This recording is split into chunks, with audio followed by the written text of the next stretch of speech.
Wami and John, thanks so much for joining us. Thank you so much for having us. Excited to chat. We have so much to talk about. Love Pop is such an amazing company and brand. And I noticed you recently celebrated your 5-year anniversary, which is quite an accomplishment. Kudos to you guys. Thank you. There was a blog post that was written that said there's been 11,500,000 plus magical moments. Quite extraordinary. Yeah, I mean, it's one of the coolest things about the company is every time when we sell a product, there's a customer having a real magical moment that they're creating for somebody in their life, and I think it's one of the most fun things about what we do. That's so cool. Well, we're going to go deep into Love Pop, and we've got a lot of great stories to share here. But let's go way back to each of your backgrounds. So, Wambi, why don't you start off with things you were doing earlier as a kid? What were you like as a kid? Where'd you grow up? And then obviously some of the foundational stuff. Cool, sure. So I was born in Berlin. My mom and her family are actually from Berlin, and my dad's family is from Columbus, Ohio. And so I was born in Berlin, grew up there, and then moved to Pittsburgh. So I grew up in Pittsburgh. And after high school, I was looking at colleges, and I ended up finding out about this really cool place called Webb Institute, which is a school for naval architecture and marine engineering. But I got excited about it because they had sent me this postcard with a sailboat on it. It said, "What floats your boat?" Like civil engineering, math. And I was interested in engineering, so I went to visit, and it's this old mansion on Long Island Sound. And the whole school has full tuition scholarships for everyone who gets in. You do a 2-month internship every winter. I worked in a boatyard building luxury yachts, sailed on a chemical tanker, worked in Singapore and Shanghai. And so I fell in love with this place. It was so cool. And so that's where I went to college. And that's actually how I met John in 2005. And then, John, how did you end up at the Webb Institute? Yep. So I grew up in rural South Carolina in a small town, very small town of Walhalla, which is near Clemson, Greenville, kind of in the mountains of the state. Really, really amazing place to grow up. My family is in the outdoors industry, so I grew up on the river and hiking. But then I also, through high school, got involved in our local robotics club and really came to appreciate engineering. And I kind of decided engineering was what I wanted to do. And even though I think about myself now, I am an engineer pretty through and through. And so I heard about this little school called Webb Institute. I was looking at kind of the local state schools in South Carolina, but because of the full tuition scholarship, because of the uniqueness in size, and because it's naval architecture, and I also just love boats, it felt like an absolutely amazing fit. And so I said yes, and I went to Webb, or I got in and I went to Webb, and that's where I met Wambi. And so we have known each other now for 14 years, something like that, Wow. Which has been really, really amazing. So Love Pop's 5 years. But we knew each other 9 or 10 years before that. And did you met and became friends immediately at the Webb Institute? Yeah, so Webb is a very small school. I think Wami mentioned it, but we graduated with 18 people total in our class. Okay, so really, really small. So there are less than 100 students in the entire school combined. We just broke 100. We had like 104 this last year. Yeah. It's like a very, very unique and very, very small place. And so yes, day one, I got to know Wambi pretty well. Yeah, get to know everyone really well. Exactly. By end of 4 years, we had a really, really close connection between us and between the rest of our classmates. And then once you guys graduated, you went your different ways. So where did you guys kind of go, and then it veered back together again? So if you could tell that story. Sure. So, we had done, by the time we graduated, I had done 5 internships, which were amazing. And I think it's one of the coolest things about the school, but none of them had been places where I knew I wanted to dive into a career right away. But I was really fascinated by this concept that when you design a ship, there's so much history involved and there's so much risk on every new design that, generally you kind of go with what has been done before and just make little tweaks. And so I was really curious to see, could we use computers to kind of model some of those design changes earlier and use optimization techniques to understand what changes we could make without having to build a whole nother ship. And so I found this really cool program at MIT called Computation for Design and Optimization. And I joined, and I was very excited to work on this kind of question because of the industry. And what I found quickly was that what I was actually studying was Greek symbols and proving mathematical equations, which was also fun, but I was not as good at, although I really enjoyed learning about mixed integer linear programming, linear optimization, which was kind of my specialty. I used it for offshore support vessels and doing logistics and routing for fleets and allocations. But in that process, I did this internship, and I met a consultant who was running a workshop for a group down in Houston at ExxonMobil, where I was doing an internship. And it was just so cool because he got to spend all day getting everybody in the room to work together, fill out flip charts with frameworks, and then afterwards, everyone went back to their day job. But as the intern, I got to run around and get people to do all the things they really wanted to do but didn't have any time for. So that's how I learned about consulting, and I fell in love with it. And then I joined McKinsey out of MIT after my master's and traveled around the world helping big companies with hard problems. Everything was different, but it was super fun. How about you, John? I took a pretty different approach. So rather than big company, I joined a very, very small company. I also had learned how to design boats, and I was very excited to put it into practice. And so I joined a company in rural Louisiana that was building boats for the Coast Guard and the Navy. And I joined as kind of the first full-time engineer working on their different programs. We had 3 different programs at the time. These are 20 to 40-foot high-speed patrol boats. So it's the kind of boats that you see zipping around the harbor for the Coast Guard. Coast Guard, yeah. Coast Guard, exactly. I really learned how to just get things done in a really scrappy environment really fast. So the way that we kind of really got our edge is we would completely custom design a boat, and we kind of start from a proposal, and then we'd say, okay, we have 6 months to actually build it because they like it, but how do we actually put this all together in 6 months and then deliver a boat that floats? And so I learned everything about how to kind of do really rapid development, how to do all the engineering, how to do the design work, interface with the production team. And then eventually I started managing people and managing the different design processes. And so it's a really amazing opportunity for me to learn. We won a very significant contract for the U.S. Coast Guard while I was there. But I was getting very, very good at engineering and at designing small boats. And I was looking to the management of the team and of the company and thinking about how do I get involved in those conversations. I think I was really excited by the opportunity to have more impact. And so I was thinking about what's next, and I applied to business school. I applied to a handful of business schools and was very fortunate to get into Harvard Business School. And I was like, okay, well, that seems like a good option, a good path. And I actually called Wambi up and was very excited, and he had helped me with some of my application and said, you should think about coming too, because I think this would be a really interesting opportunity for us to work together, get to live in the same city again, and explore starting a business together. And that was actually a question that I had. I wanted I mean, obviously a small school, and then you guys went different ways, but came back together at HBS. So was it with that intent of, hey, we want to do something together, maybe build a company someday? Yes. So John, when he called me, I was in Australia. I was working on liquefied natural gas projects. And he called me and he mentioned that he got in. He was very excited about it. And he convinced me to apply, which was round 2 at that point, with that intention exactly of if I make it in, then I would come back to Boston. We would go to school. We would have that time to find a business that we wanted to start. And so that was the intention. It's crazy it worked out that way, but that was what we were going for, yes. And I was really lucky to get in as well, and so then we were able to do it.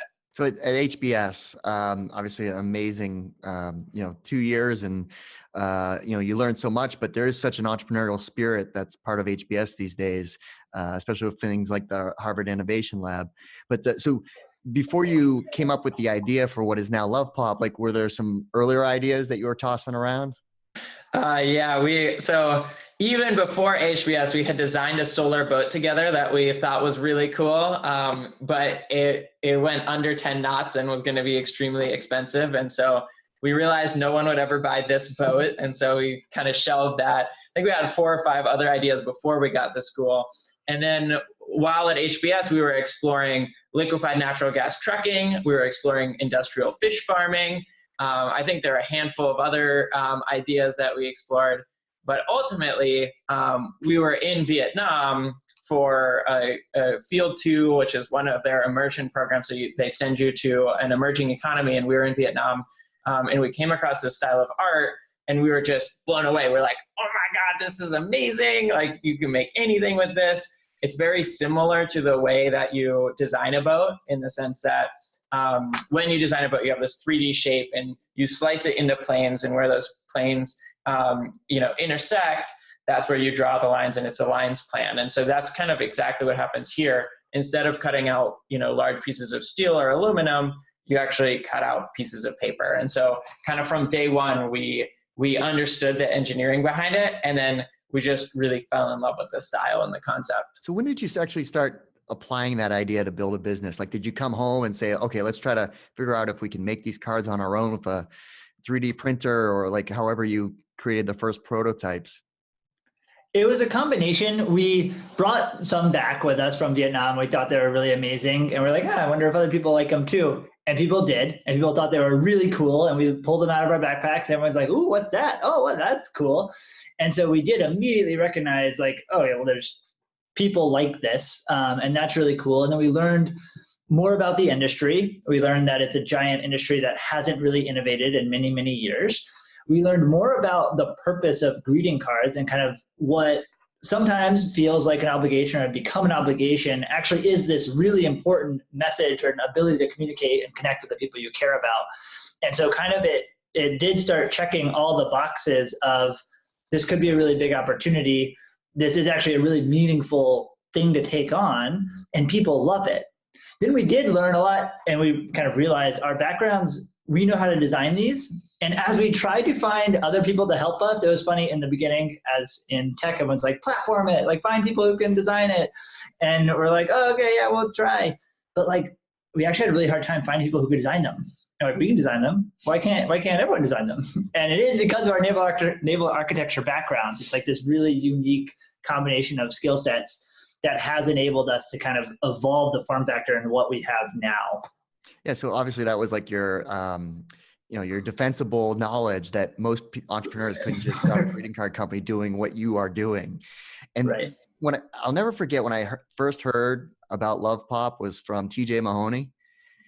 And it was not surprising. It was one of those no-brainer light bulb moments where I'm like, May and June are the colossal storm of client greeting cards sitting in the aisle at a CVS or a Hallmark store for, my daughter's birthday, my wife's birthday, our anniversary, Mother's Day. There's just this colossal storm of great things to celebrate over those 2 months. And I despise sitting in those aisles because you look at these cards, I'm like, this does not speak my language. It's, it's a piece of paper that has really no meaning. It's expensive. And I would rather do something that is more of, that wow factor. So when TJ told me that, I was just like, yes, the greeting card industry needs to be disrupted. So it's been awesome just to see the progress you guys have made. Yeah. And I think, the most fun part of it for me, it's that wonder, right? Like, when you look at a Love Pop, it's just fun. And I love nothing more than coming in every day and seeing the new designs that the design team is making. And it's always been kind of my just excitement and passion around the business, but also in life, I used to do a lot of crafting, and just for every celebration occasion, whether it was Christmas or someone's birthday, and still do. And I think that's just like, it's such a fun expression where we can actually make that available to everyone. All right. So building a greeting card company isn't easy to do. Building a consumer brand. How did you get started and, actually start selling them? And then obviously you had this big moment on television. Yeah. I mean, in the very beginning, it was just, one foot in front of the other. And, we would go to fairs and markets. We were out south of Washington Avenue, SoWa Market, which was an incredible place to meet customers. Then I did a cold email into the folks who run South Station. And 2 weeks later, I think February 2nd of 2015, we were in there with a stand that Colin, our head of retail, had built in his parents' garage for like $2,000 from Home Depot lumber, and painted it and put a vinyl backdrop on it. And we were there with a table and we had like 10 designs on it. And that was our very first like kind of scalable-ish sales channel. And so it kind of began with that. And then we just kept finding new avenues for getting our product in the hands of our customers. And so we opened our website early, actually on April Fool's Day of 2014. And then we kept growing that. And then in December of 2015, as you alluded to, we aired on Shark Tank, which was one of the coolest experiences. And really, so how did that come together? So obviously they do different casting calls or whatever they call, for people to try to pitch and be on the show. But how did that entry actually happen? So they came to the Harvard Innovation Lab, which is where we were kind of working out of in between classes. And we met them quite early, and we weren't quite a good fit. And then we met them again, and we had built a business at that point. It was pretty exciting. And so kind of one thing led to another. And very quickly, we found ourselves on the soundstage in Culver City, California. And so we were there, and then the whole experience was pretty much just like it looks like on TV. And there's pitch. You just you're in, just like on the show, you're behind those doors, they open up and you're like, boom, let's go pitch the Sharks. Yep. Almost exactly like that. And, you're standing behind the doors and it's super scary. They open the doors, you walk in, they take some pictures, and then it's off to the races. And, I have to say, the way that they edited the segment, it almost perfectly captures the feeling and all of the conversation that happened while we were on the set. Yeah, because they obviously have to narrow down the segment to have it, be a forum for TV. From what I understand, obviously there's more questions that are typically asked throughout the interview. But so obviously you guys did a great job, and you landed Mr. Wonderful Kevin O'Leary as an investor. So what's that been like? Working with him. Every time I swear I see a recap of past companies on Shark Tank, Love Pop is always there. So it just seems like ABC has also been a strong supporter too. Kevin and ABC have been really, really great. So Kevin as an investor is really sharp, really knows his stuff. Interestingly, knows consumer, because he has a bunch of different businesses in this space, which even we didn't fully appreciate going in. He also really understands media, and he's really in our camp, and he's really helpful as we try to do more and broaden our reach. So we've absolutely loved having him on the team. He was at our first inline store opening just a few weeks ago. He was in Oculus. So we still engage with them and work with them kind of all the time. So it's been a really cool kind of part of our story to have him integrated with us. And did the Shark Tank appearance be a massive, just, flooding the website type of situation that led to other, because you've been on lots of different, television appearances, The View and Good Morning America, you've done your QVC segments. So was this like the platform to help you get to that next level of branding and awareness?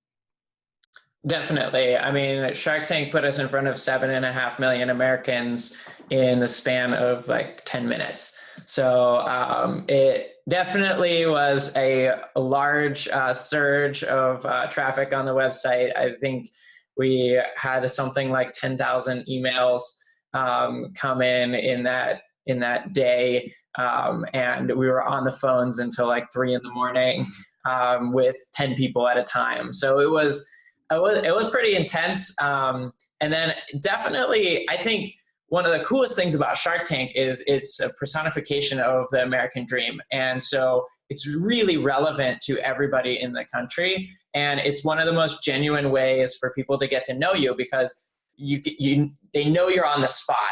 and so it's very, it's very authentic, and you get to really know the people and how they react under pressure and hear the story. And so I think, I can't imagine a better way for us to tell our story to the country or the world.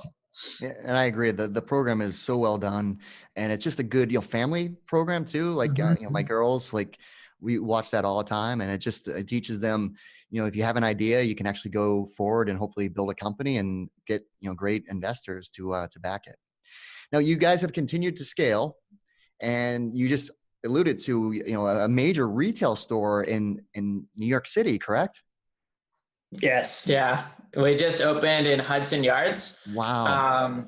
Which is one of the biggest real estate developments in the country, roughly $20 billion development. And so we opened our first freestanding retail store. So we've always had a physical presence since we opened in South Station, through kiosks in various high traffic locations. But this is our first experience with 4 walls. So very new to us, and very exciting. And the store has done phenomenally well. Like John mentioned, Kevin O'Leary came to do the opening with us, which was really fun and cool for all of our brand ambassadors there. But just a really new kind of take that allows us to do a lot more in the store than we can do in kind of the smaller kiosk environment. And how did you figure out like the design of that physical store? Because I saw the pictures and it's absolutely beautiful. We have a team. So we kind of from the beginning of Love Pop we design really little, beautiful paper cards. And we also design kiosks and really large installations. We even did a partnership with Henri Bendel 2 years ago, where we kind of did this chandelier of butterflies in their atrium. And so we've actually gotten pretty good at doing design at all different scales. And so this kind of inline retail location is a culmination of all of that work and building a really experiential place to kind of interact with our brand and our products. So we're super excited about it. The other thing that you've accomplished was you've built out partnerships or different deals that helped you with working with Billboard Music. You were the actual when they announced the winner, it was a Love Pop card. You work with Disney and all these amazing brands. How are you able to build out those partnership licensing deals? Yeah, it started with the Beatles, who reached out to us. I was gonna say, the Beatles is probably one of the hardest to get, I would think, because they're so protective of their brand. Yeah, so we had made a Yellow Submarine design, and hadn't really even thought about licensing or anything. And they saw it and they're like, Beatles Yellow Submarine 50th anniversary is coming up next year. Do you want to actually create a licensed design with us? And so they sent us a packet of kind of merchandising guidelines and everything, and said, let's explore this. And so we called them up. We worked with their team and came out with a whole line of really, really amazing designs for Abbey Road and Yellow Submarine, Sgt. Pepper, Help, and Magical Mystery Tour. And then we have a new one coming out soon, which I'm very excited about. I don't want to share what it is yet, but it's going to be really fun. And then, it kind of went from there. And so we started working with Game of Thrones. We started working with Star Wars, which has been a really cool one. Game of Thrones, obviously super timely right now. Here we got Daenerys on Drogon. That's it, the X-Wing. And then we just, we worked with Jurassic World last year. That was really cool, going to their movie premiere out in LA. And then, most recently have started launching Marvel designs. And there's a couple more really cool ones coming. So just stay tuned for some more licenses. Scaling the company, you've raised rounds of venture capital funding. What was that process like as far as going out and raising capital for your company? I mean, it's always so fun to be on the road, telling your story, finding people who are who are as passionate as you are about what you're doing. Of course, it takes a lot to build a company like this, especially just given how deeply we are integrated into our supply chain. So we have a wholly owned subsidiary where we do all of our production in Da Nang in Vietnam that we started with one person, is now 500 people. We do all of our own design. We do all of our own marketing. We do our own sales. It's just technology development, product management. It's like you name a function and Love Pop has it. And so it's been pretty extensive kind of build a company. And I think I've always had a lot of fun finding new partners to be a part of that. What's the plan moving forward? Whether it's growth of hiring and, in 2019, like, what are you expecting as far as growth of the team? Yeah. So there's a couple senior roles that I think are really critical to keep moving us forward. Hiring a chief marketing officer. We'll be hiring a CFO. We'll be hiring a chief design officer. So I think those are the three kind of really big roles that we want to fill the team out with. And then, of course, we're always looking for artists to collaborate with on our designs. We're always looking for software engineers, product designers, you name it. But kind of as we look into the future, the big push for us as a brand is into what we call making every occasion magical. And right now we have this amazing design that is super fun and great for many occasions. But we've also found that our customers want something for smaller occasions. They want something for bigger occasions. And so our new product development team is really starting to address some of those. And you'll see a lot more new products from us in both of those categories coming out. Got it. Okay. So stay tuned, more to come. More to come, and kind of, in that same vein, it's about helping you with your occasions. So we want to make sure that you can always, quickly send a thoughtful and creative gift. And what we found in all of our research is that everyone wants to do more. And it's hard because it's hard to come up with something that's creative and thoughtful. That's kind of the number one challenge people have with giving. And second, it takes time. And no one has time. And so, between those two challenges, those are the ones that we want to help you with, both with, helping you, remind you of those occasions. Tell us when your mom's birthday is, and we'll make sure you don't miss it. We'll make it super easy and fast to do something that's creative and thoughtful, where, what you do is related to your relationship. And I think that's where we have, such a great product line that enables you to pick the right card. So, if your mom had a Japanese maple in her front yard, this would be perfect. If she loves dragonflies, we've got that. And then, add a little personalization. You can now add a photo. You can add text into the slide out note. And so we're actually able to just make it very easy and quick to do something really meaningful. What about building a consumer brand? What advice would you give to other founders that are trying to, accomplish something similar, building a brand for consumers? Yeah, I think, number one is relationship with the customer. And I think, we've invested a lot from the very beginning of making sure that we're really responsive, that we take care of any issues. In our business, the biggest issue we run into is shipping, because you're always on a deadline for an occasion, and sometimes it just doesn't get there in time. And for us, we've always taken the opinion that even if that's not our fault, we need to fix it. And you can't fully fix it, right? You missed the occasion. So there's not always, sometimes we can still overnight something and get it there in time. But often if you purchase something from us last minute and it misses, it's whatever we can do. So I think we've taken that approach.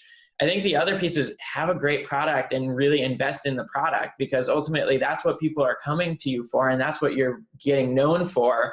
And so we've put a lot of energy into the quality of the design, the quality of the materials, the quality of the execution all the way around, just so that people associate that with our brand. I think that's the most amazing thing for me, as I have learned, and as we both learned how to build this consumer brand. it's not about the ad agency creatives. It's really about what you make and what you do and how you operate.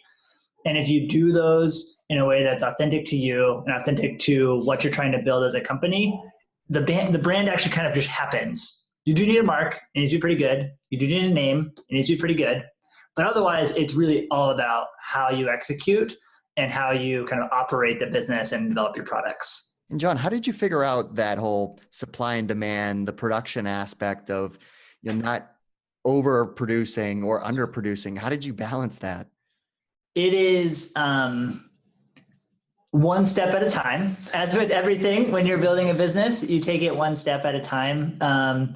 We made very early, what we didn't talk about in those early years when we're selling at fairs and markets and we were applying for Shark Tank and launched the website, I was flying back and forth to Vietnam and meeting people and figuring out how are we going to scale this operation and scale it in a way that's sustainable and in a way that's aligned with how we want to operate. We made a really early investment that we didn't even fully appreciate how valuable it would be in an individual and in kind of the idea of building our facility on our own in Vietnam. And so we, in 2015, opened our facility in Vietnam with a guy named Bao. I had met him designing cards kind of in Vietnam and built a friendship and asked him one day, do you think we could open a factory? He said yes. And it kind of went from there. And one day, we opened with him and 4 people that he had hired to help us kind of assemble and put together cards. And having now, reflecting back on that and having built that organization kind of along the way in parallel with our company, it has created significant value for us because we're totally integrated into our supply chain. And so when we want to try designing a new product, it's really frictionless to do so. You don't have to worry about negotiating rates. We're all on one team.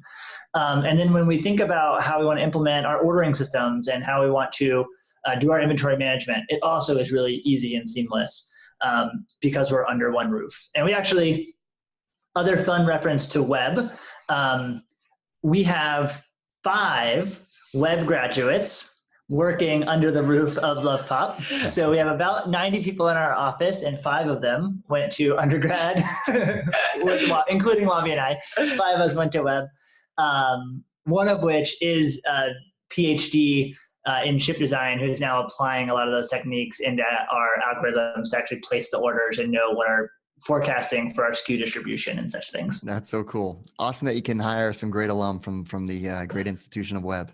It's pretty awesome. Now, building a business is not easy. So there's obviously some bumps and bruises along the way. What have been some of the lessons learned that you remember? Yeah, I think one of the biggest lessons that we learned relatively early was when we tried to expand our retail model beyond our initial success in South Station and Faneuil Hall and even Prudential Center. And we hired a great industry executive with a lot of experience opening retail. We expanded out, and we just didn't get the performance that we were expecting.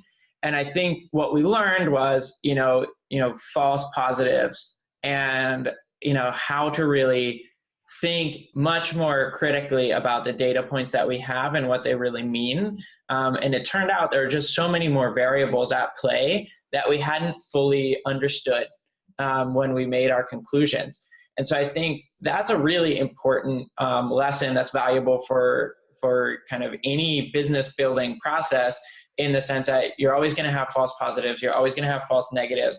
It's very important to kind of let go of your own, perspective in pursuit of the truth of what is really going on. And I think that's been a very important lesson for both of us that we continue to relearn over and over. And like every time we learn it just a little bit more, because I think you have to live things to really learn them. So we've lived this a handful of times now where we think we know something and then it turns out not to be true because we've missed some piece of the equation.